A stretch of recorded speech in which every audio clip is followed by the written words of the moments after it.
Assalamualaikum teman-teman, selamat berjumpa lagi dengan saya Abdurrahman dan masih tetap di channel Abdurrahman ya. Dan masih tetap juga mengupas tentang seputaran gangguan asam lambung dan sensitif psikosomatis. Nah, di season kali ini saya akan share video tentang bagaimana cara mengatasi sensasi di bagian-bagian anggota tubuh gitu teman-teman ya. Kenapa di season kali ini saya share video hal tersebut gitu teman-teman ya. Karena tadi pagi itu kita kedatangan tamu teman kita yang terkena gangguan asam lambung dan sensitif psikosomatis. Halo Pak Dodi dari Karawang. Pak Dodi dari Karawang nih, dan kebetulan tadi Pak Dodi itu datang ke rumah itu kebetulan datangnya pagi-pagi, dan pagi-pagi itu waktunya saya bekerja, jadi dilayaninya itu ditemaninya itu hanya dengan istri saya saja gitu teman-teman ya. Dan kemudian istri saya itu memberikan resep sama Pak Dodi, dan kemudian ketika saya cross check ternyata semuanya benar gitu teman-teman ya. Nah makanya bagi teman-teman yang sekarang ingin mengetahui juga bagaimana cara mengatasi sensasi di bagian-bagian tubuh, tolong tonton videonya sampai habis, jangan di skip biar kalian nanti mengerti, biar kalian nanti paham, dan ketika mengerti dan paham kalian bisa menanganinya dengan mudah. Kenapa saya katakan dengan mudah? Karena untuk seputaran gangguan asam lambung dan sensitif psikosomatis semuanya serba mudah gitu teman-teman, karena ya gangguan rumahan gitu teman-teman ya. Nah makanya tonton videonya sampai habis, jangan di skip. Nah kemudian seperti biasa bagi teman-teman yang baru bergabung, kalau seandainya kalian mau bertanya tentang seputaran gangguan asam lambung dan sensitif psikosomatis, alangkah baiknya kalian tonton dulu video-video saya sebelumnya. Karena untuk seputaran gangguan asam lambung dan sensitif psikosomatis semuanya sudah saya share ya. Dari mulai cerita saya yang terkena gangguan asam lambung dan sensitif psikosomatis, kemudian merasakan 1001 macam sensasi yang sangat tidak nyaman, itu sudah di share teman-teman ya. Dan kemudian bagaimana cara mengenangani setiap sensasi yang hadir, itu juga sudah di share. Nah makanya biar lebih jelas, biar lebih detail, alangkah baiknya kalian tonton dulu video-video saya sebelumnya. Nah itu teman-teman ya. Dan kemudian bagi teman-teman yang baru bergabung juga seperti biasa, kalau seandainya kalian belum subscribe channelnya, mohon videonya itu di subscribe dulu, karena untuk subscribe itu tidak memerlukan biaya, tidak memerlukan pendaftaran. Jadi subscribe itu adalah hal yang sangat mudah sekali bagi teman-teman lakukan ya. Jadi teman-teman itu cukup memijit saja tulisan subscribe, biar kenapa? Jujur ya, biar videonya itu cepat berkembang dengan baik. Dan kalau seandainya videonya itu berkembang dengan baik, sudah barang tentu itu akan menambah semangat tersendiri buat saya untuk terus nge-share tentang seputaran gangguan asam lambung dan sensitif psikosomatis ini terhadap kalian. Kemudian yang lebih penting dan yang lebih utamanya, tekan juga tombol lonceng sama tombol like-nya ya, biar kalian itu dapat notifikasi atau pemberitahuan video saya yang terbaru. Karena saya itu akan terus nge-share tentang seputaran gangguan asam lambung dan sensitif psikosomatis ini terhadap kalian, dengan tujuan semoga saja videonya itu menjadi wasilah atau jalan keluar bagi kalian yang sedang mengalami gangguan asam lambung dan sensitif psikosomatis hingga membaik ya, apalagi sampai sembuh total, amin ya robbal alamin. Ya minimal hanya memberikan motivasi saja, atau lebih minimalnya lagi hanya sekedar menemani kalian yang sekarang sedang merasakan tidak nyamannya dari gangguan asam lambung dan sensitif psikosomatis. Nah itu teman-teman ya. Nah kembali lagi ke topik utama teman-teman ya, cara mengatasi sensasi di bagian-bagian anggota tubuh gitu teman-teman ya. Ini istri saya sudah mulai paham nih tentang gangguan asam nih ya. Nggak paham gimana gitu teman-teman ya, dia merawat saya bertahun-tahun sampai sembuh total. Nah itu teman-teman ya. Nah cara mengatasi sensasi di bagian-bagian anggota tubuh itu digolongkan menjadi 4 bagian teman-teman, dan itu memang benar gitu teman-teman ya. Di bagian pertama itu di bagian kepala gitu teman-teman ya, orang yang terkena gangguan asam lambung dan sensitif psikosomatis sangat dominan sekali lah mengalami sensasi di bagian kepala gitu teman-teman ya. Nah kemudian di yang keduanya itu di bagian dada gitu teman-teman ya. Dada itu juga nggak nyaman teman-teman ya untuk orang-orang yang terkena gangguan asam gitu teman-teman ya. Kemudian di bagian perut juga sama semuanya serba tidak nyaman gitu teman-teman ya. Kemudian di bagian kaki, nah gitu teman-teman, di bagian kaki juga tidak nyaman. Nah itu teman-teman, sebetulnya sih untuk sensasi dari gangguan asam lambung dan sensitif psikosomatis itu dari ujung kepala sampai ujung kaki itu ya semuanya serba tidak nyaman ya. Nah itu teman-teman ya. Nah makanya istri saya itu tadi memberikan resep sama Pak Dodi. Nah gitu teman-teman ya, dan kebetulan semuanya betul sekali gitu teman-teman. Kayak macam nih yang pertama nih di bagian kepala gitu, sensasi di bagian kepala nih untuk orang-orang yang terkena gangguan asam. Apabila kalian mempunyai sensasi di bagian kepala kayak macam pusing, cenut-cenut, keliengan, oleng, sulit fokus, mudah lupa, kurang konsentrasi, pandangan buram, pandangan aneh seperti di dunia mimpi gitu teman-teman. Kemudian kepala tegang juga, kemudian terasa berat juga, ada pening juga, mudah mudah ngantuk, mata sayu, sakit kepala hebat. Itu pasti dialami ya untuk orang-orang yang terkena gangguan aslam ya. Dan kemudian solusinya adalah jaga makan, jangan telat. Itu memang betul teman-teman ya. Apapun yang terjadi ketika kalian menghadapi sensasi dari gangguan asam lambung dan sensitif psikosomatis, makan jangan telat, harus dijaga makannya gitu teman-teman ya. Dan kemudian yang keduanya, minumnya harus minimal 8 gelas dalam sehari. Itu memang betul sekali teman-teman ya. Untuk orang-orang yang terkena gangguan asam lambung dan sensitif psikosomatis sangat wajib sekali minumnya itu minimal 8 gelas dalam sehari, jangan sampai kurang. Nah itu teman-teman ya. Dan kemudian yang ketiganya, hindari terlalu sering rebahan di siang hari. Itu memang betul teman-teman, ketika kalian mendapatkan sensasi di bagian kepala, entah itu pening, pusing, dan lain-lain, pokoknya seputaran tidak nyaman di bagian kepala gitu teman-teman ya, hindari terlalu sering rebahan di siang hari gitu teman-teman ya. Kemudian yang kelimanya, tidur yang cukup di malam hari. Itu memang betul sekali teman-teman ya, ketika kalian sakit apapun, terganggu apapun gitu teman-teman ya, hindari terlalu sering rebahan di siang hari, dan tidurnya itu harus di malam hari, dan di malam hari itu tidurnya itu harus cukup gitu teman-teman ya. Kalau saya dulu tidurnya itu minimal 8 jam dalam satu malam. Memang agak sulit juga untuk tertidur itu di awal-awal, tetapi kalau misalkan dibiasakan setiap hari itu tidur mulai jam 8 malam itu dibiasakan setiap harinya, nanti kita juga akan terbiasa dengan sendirinya. Nah itu teman-teman ya. Dan kemudian yang selanjutnya itu adalah hindari terkena suhu dingin atau panas secara langsung. Itu memang betul teman-teman. Mari berpikir secara logika saja, ketika kepala kalian pening, kena angin langsung itu tambah pening teman-teman ya. Kemudian ketika kalian ada sakit kepala, kemudian langsung terkena sinar matahari langsung gitu teman-teman ya, kemudian agak lama agak panas juga gitu teman-teman ya, tambah sakit juga kepalanya. Nah itu loh teman-teman, makanya harus dihindari terlalu kena suhu dingin, kemudian terlalu panas langsung gitu teman-teman. Itu untuk sensasi di bagian kepala. Nah itu teman-teman. Kemudian untuk sensasi di bagian dada nih, nah untuk orang-orang yang terkena gangguan asam nih paling tidak nyaman ya di bagian dada itu gitu teman-teman, apalagi ketika berhubungannya dengan napas gitu teman-teman ya, bikin kacau saja, bikin apa ya, bikin cemas gitu teman-teman ya.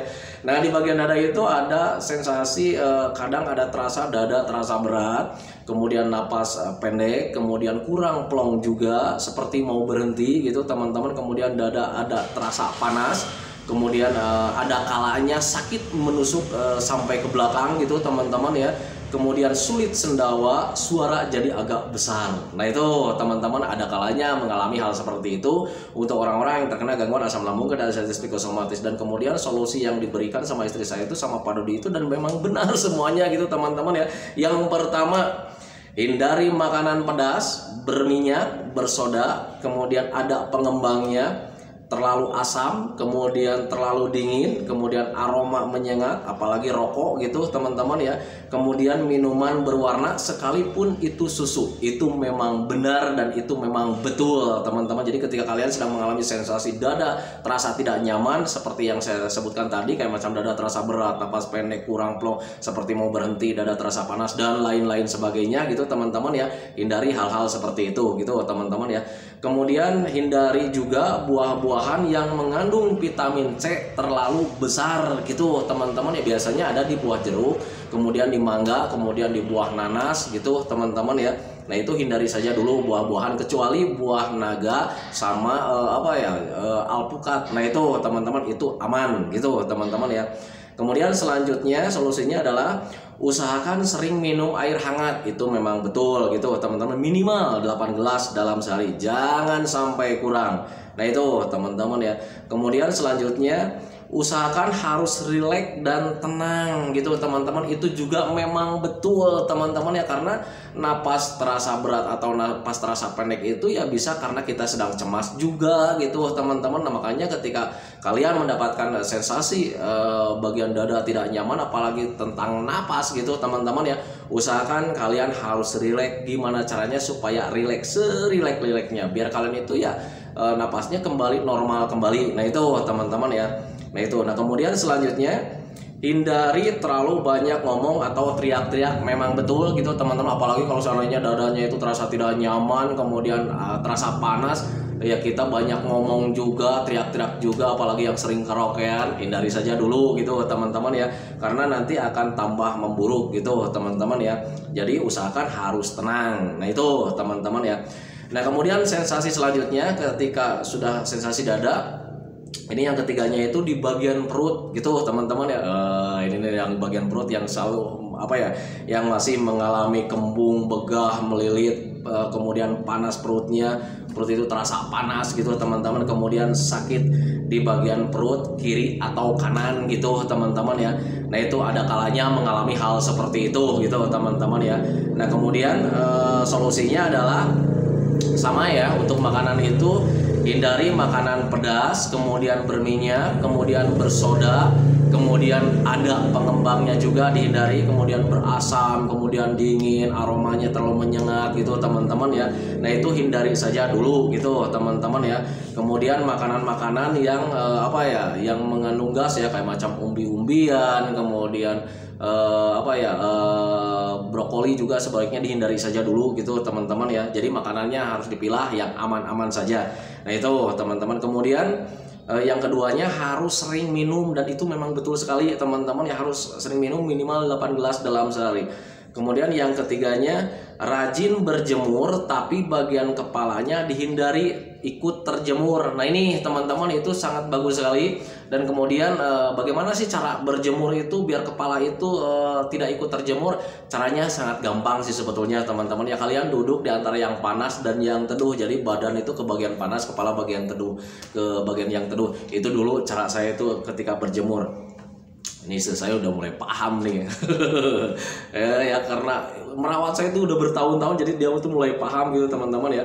Nah itu. Nah kemudian selanjutnya ketika mendapatkan sensasi perut ya, kurangi sering rebahan di siang hari. Itu memang betul teman-teman. Jadi ketika ada kembung, begah, kalau misalkan kita sering tiduran, ketika bangun itu ya agak kembungnya itu agak terasa juga gitu teman-teman. Jadi hindari sering rebahan di siang hari. Nah kemudian tidur cukup di malam hari. Kemudian tidurnya agak menyender, jangan terlalu terlentang. Itu memang betul sekali teman-teman. Jadi ketika kembung, begah, kemudian ada terasa melilit juga gitu teman-teman ya, hindari tidur terlalu terlentang. Jadi kalau dulu saya itu ketika saat terkena gangguan asam lambung dan diabetes psikosomatis, ketika mendapatkan sensasi di bagian perut, saya tidurnya itu di bantalnya itu agak menumpuk gitu teman-teman. Jadi tidurnya itu agak menyener juga. Nah itu teman-teman ya. Untuk tidur seperti itu memang tidak nyaman sih sebetulnya teman-teman, yang saya rasakan gitu teman-teman. Tetapi itu bentuk pengakalan kita biar sensasinya itu agak berkurang. Nah itu teman-teman ya. Jadi tidurnya agak menyener. Nah itu teman-teman ya. Dan kemudian sensasi selanjutnya itu di bagian apa nih, barusan di bagian perut ya, di bagian dada sudah, di bagian perut sudah gitu teman-teman ya. Nah selanjutnya di bagian kaki nih. Di bagian kaki itu yang saya rasakan dulu, dan ini memang benar ya, kadang ada terasa lemes gitu teman-teman ya, kurang tenaga, sering kesemutan, kebas, pegel campur panas, sakit seperti ditusuk-tusuk jarum, kaki terasa dingin, kaki terasa berat, kaki terasa kaku, dan lain-lain. Untuk kaki itu memang sangat banyak sekali teman-teman. Tetapi dulu itu saya itu yang lebih dominannya itu dilemes ya, dilemes karena ya waktu itu ya kekurangan gizi mungkin ya, karena ya udah lama sekali makannya itu makanan bayi, kayak macam saya nggak sebutkan ya, banyak sekali makanan-makanan bayi yang di warung-warung gitu teman-teman, dan itu ya kurang banyak vitaminnya gitu teman-teman ya. Nah makanya saya ada perasaan lemes gitu waktu itu di kaki ya. Nah kemudian solusinya itu harus banyak atau sering makan yang berprotein, namun hindari protein langsung, protein nabati ya, seperti kacang-kacangan, kecambah atau toge gitu teman-teman ya. Nah itu memang betul teman-teman. Dan untuk protein itu harus full ya, jadi protein nabati, protein hewani gitu teman-teman. Dan untuk protein nabati itu dulu saya mengakalinya yang tidak langsung ya, jadi tidak terlalu kacang-kacangan, tidak teman-teman ya. Jadi saya makan protein nabatinya itu cukup di tahu saja gitu teman-teman, tempe dihindari gitu teman-teman ya. Kenapa? Tahu dikonsumsi bisa, kemudian tempe belum bisa gitu teman-teman, karena ya tempe itu masih berbentuk kacang gitu teman-teman ya, dan ada kulitnya juga di situ. Tetapi kalau untuk tahu sudah aman karena sudah diolah gitu teman-teman ya. Itu yang saya lakukan dulu gitu teman-teman ya. Nah kemudian hindari sayuran hijau kecuali wortel dan labu siam. Itu sangat betul sekali teman-teman. Jadi ketika ada sensasi kayak macam ditusuk jarum gitu teman-teman, karena ada kalanya mengalami hal tersebut gitu teman-teman. Tetapi untuk orang-orang yang kena aslam tidak semuanya sama gitu teman-teman. Mungkin sensasinya berbeda dengan yang Anda rasakan. Tetapi untuk saya pribadi waktu itu ketika mempunyai banyak sekali sensasi di bagian kaki, itu saya memang menghindari sayuran yang berwarna hijau kayak macam sawi, kangkung gitu teman-teman. Pokoknya sayuran-sayuran yang berwarna hijau kemudian yang berserat tinggi. Nah itu teman-teman saya hindari dulu gitu teman-teman, kecuali wortel dan labu siam. Nah itu teman-teman, itu aman buat saya gitu teman-teman. Semoga saja aman juga buat kalian. Nah itu teman-teman ya. Kemudian perbanyak minum air putih hangat. Itu memang betul sekali teman-teman. Itu untuk air minum itu apapun yang terjadi jangan ditinggalkan teman-teman. Air minum itu sangat penting sekali untuk pemulihan orang-orang yang terkena gangguan asam lambung dan sensitif psikosomatis. Nah itu teman-teman ya. Dan kemudian selanjutnya rajin dijemur dan usahakan harus sering jalan-jalan tanpa alas kaki. Itu memang betul sekali ya teman-teman ya. Istri saya mengutip kegiatan saya dulu gitu teman-teman. Jadi ketika sensasi di kaki itu sangat tidak nyaman sekali ya, saya berpikirnya itu ya yang pertama kekurangan gizi ya, ada lemesnya juga soalnya gitu teman-teman ya. Kemudian sering kesemutan juga, kemudian kayak ada sensasi seperti ditusuk-tusuk jarum. Saya berpikirnya itu mungkin dari aliran darah yang kurang lancar. Nah makanya waktu itu saya sering berjemur, kemudian sering jalan-jalan juga, tidak menggunakan alas kaki teman-teman. Tujuannya semoga saja dengan jalan-jalan seperti itu ya aliran darah saya, aliran oksigen saya itu bisa lancar lagi gitu teman-teman. Dan ketika saya lakukan hampir setiap hari teman-teman, tanpa disadari itu sensasi hilang dengan sendirinya teman-teman ya. Ditambah lagi saya ini sering makan. Nah itu teman-teman ya, karena ketika ada lemes itu ya bisa saja gitu kitanya itu ya kekurangan energi juga gitu teman-teman ya. Apalagi kalau misalkan lagi pegal-pegal bagian betis ya, pegal-pegalnya itu terasa panas gitu teman-teman ya. Nah itu yang saya hindari, itu makanan sayuran yang berwarna hijau gitu teman-teman ya. Jadi untuk sensasi dari gangguan asam lambung dan sensitif psikosomatis itu kalau dijelaskan, kalau diuraikan itu sangat banyak sekali teman-teman ya. Tetapi perlu kalian ketahui teman-teman, semua sensasi itu nanti bakalan hilang dengan sendirinya gitu teman-teman. Kalian itu bakalan sembuh total tanpa obat, tanpa herbal juga kalian itu bakalan sembuh teman-teman, kalau seandainya kalian konsisten menjaga 3P-nya gitu teman-teman. Dan kalau seandainya kalian tidak menjaga 3P juga, sebetulnya untuk gangguan asam lambung dan sensitif psikosomatis itu bakalan membaik teman-teman ya. Cuman mungkin durasinya agak begitu lama. Nah itu teman-teman, tetapi berbeda ketika kalian melakukan metodenya dengan konsisten, itu akan lebih mempercepat. Nah itu teman-teman, nah itu patokan buat kalian bahwa ternyata gangguan asam lambung dan sensitif psikosomatis semuanya juga tidak berbahaya sama sekali teman-teman ya. Nah itu makanya harus bisa dipahami ke sana gitu teman-teman ya. Nah itu teman-teman ya, video dari saya tentang seputaran apa sih barusan tuh sensasi di bagian anggota tubuh. Jadi digolongkan itu sama istri saya itu di bagian kepala, kemudian di bagian dada, kemudian di bagian perut, kemudian di bagian kaki gitu teman-teman ya. Untuk dada terasa berat, napas pendek, kurang plong, seperti mau berhenti, dada terasa panas, sakit menusuk sampai ke belakang, sulit sendawa, suara jadi agak besar. Solusinya adalah hindari makanan pedas, berminyak, bersoda, pengembang, asam, dingin, aroma menyengat, apalagi rokok gitu teman-teman. Minuman berwarna sekalipun itu susu. Hindari buah-buahan yang mengandung vitamin C terlalu besar. Usahakan sering minum air hangat, minimal 8 gelas dalam sehari. Usahakan harus rileks dan tenang, hindari terlalu banyak ngomong atau teriak-teriak. Nah itu teman-teman. Kemudian untuk sensasi perutnya gitu teman-teman ya, kayak macam kembung, begah, melilit, panas, perut panas, sakit di bagian perut kiri atau kanan gitu teman-teman ya. Untuk menghindarinya sama untuk makanan gitu teman-teman. Kemudian yang keduanya harus tetap sering minum. Kemudian yang ketiganya rajin berjemur, tetapi bagian kepala hindari. Kurangi sering rebahan di siang hari, tidur cukup di malam hari, tidur agak menyender, jangan terlalu terlentang. Nah itu teman-teman ya. Ini bagian kepala tadi udah disampaikan belum ya? Kepala pusing, cenat-cenut gitu teman-teman ya. Nah ini juga jaga makannya jangan telat, jaga minumnya 8 gelas dalam sehari, hindari terlalu sering main HP, TV, laptop, tidur yang cukup di malam hari, hindari terkena suhu dingin terlalu panas. Nah itu teman-teman ya. Kemudian untuk sensasi di bagian kepala gitu teman-teman, bagian kepala udah, bagian kakinya gitu teman-teman ya lemas, kurang tenaga, sering kesemutan, kebas, pegel, campur panas, sakit seperti ditusuk-tusuk jarum, kaki terasa dingin, kaki terasa berat, kaki terasa kaku dan lain-lain. Itu harus banyak atau sering makan yang berprotein, namun hindari protein langsung dari kacang-kacangan langsung gitu teman-teman ya. Tahu aman gitu teman-teman ya. Hindari sayuran hijau kecuali wortel dan labu siam. Perbanyak minum air putih banyak, kemudian rajin dijemur kakinya dan usahakan harus sering jalan-jalan tanpa alas kaki. Nah itu teman-teman ya, ini resep yang diberikan sama istri saya buat Pak Dodi dan kebetulan ketika saya cross check itu memang betul gitu teman-teman ya.